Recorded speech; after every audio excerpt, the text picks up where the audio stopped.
Everyone knows mail-in ballots are a disaster. They think they're going to send hundreds of millions of ballots all over the United States and it's going to come out. You won't know the election result for weeks, months, maybe years after. Maybe you'll never know the election result, and that's what I'm concerned with. It'll be fixed. It'll be rigged. People ought to get smart. That is our president today, continuing to peddle the false narrative that mail-in voting is rife with fraud. A reminder that yesterday he suggested we should delay the election. Here's how House Speaker Nancy Pelosi responded today. So understand this. He wants to cancel the election or postpone the election.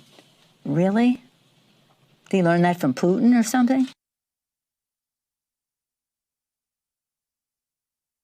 To Trump's suggestion, our next guest writes, quote, with this tweet, the president both revives fascist propaganda and exploits a new age of internet post-truth. He follows a trail blazed by fascists, but adds a twist that is his own. With us to talk about it, indeed, Professor Timothy Snyder of Yale University. He was a Marshall Scholar, educated in the Ivy League and at Oxford, specializing in Europe and the Holocaust. He happens to be the author of 2 books of note to our discussion always, On Tyranny, 20 Lessons from the 20th Century, and The Road to Unfreedom, Russia, Europe, America. Professor, while not enumerated on your list of tyrannical markers, publicly ruminating about pushing off an election, where does this land on our list of tyrannical markers to be aware of? Well, I think what's essential is that we have a situation where the president is creating problems himself and then deciding that those problems are an emergency, which require drastic action. If the president's postmaster general would support the post office, we wouldn't have any problem with mail.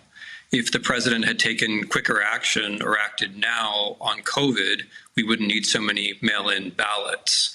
And in general, if the president and his party supported legislation about domestic and foreign reform to protect the vote, we would be in a much more secure position than we are. So we have problems that could be addressed with policy. The danger is that we have a leader who, instead of policy, prefers to manufacture an emergency. And manufacturing emergencies, creating situations where you say we have to do things that are extraordinary, like suspend elections, finding these moments of exception. That's what fascist leaders do. And Mr. Trump is very good with this kind of language, so we have to be wary.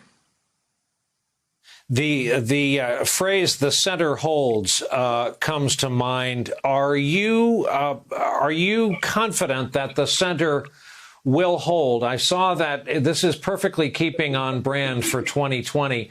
John Dean tweeted tonight his suggestion that UPS and FedEx be engaged in this to be carriers of ballots as a workaround to our weakened United States Postal Service. Are you confident that norms and good people will carry the day?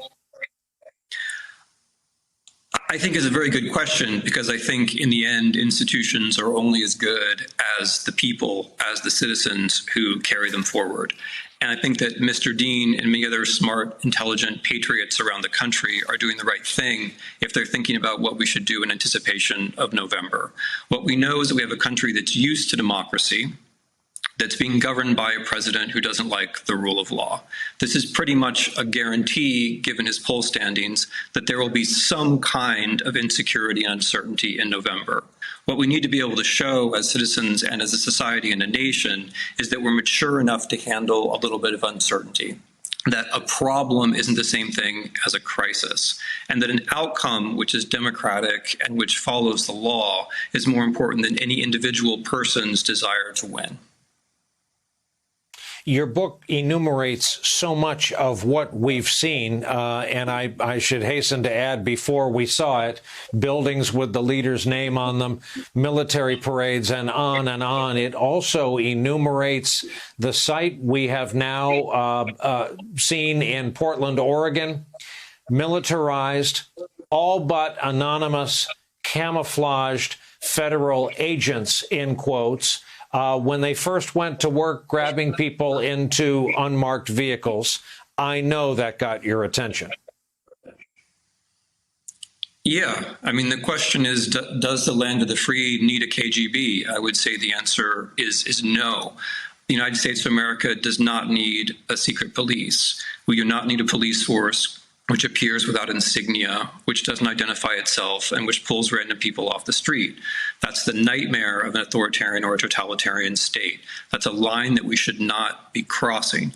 We should also be concerned about where this comes from.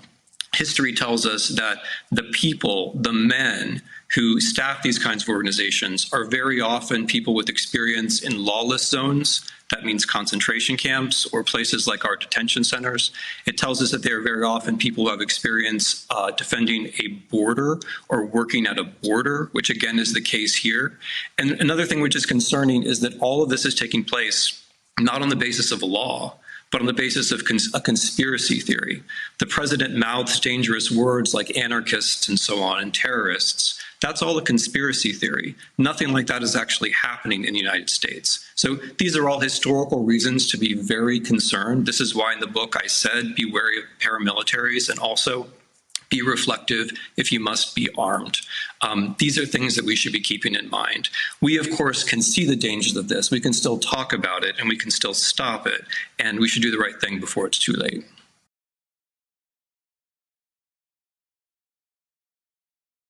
Hey there, I'm Chris Hayes from MSNBC. Thanks for watching MSNBC on YouTube. If you want to keep up to date with the videos we're putting out, you can click subscribe just below me, or click over on this list to see lots of other great videos.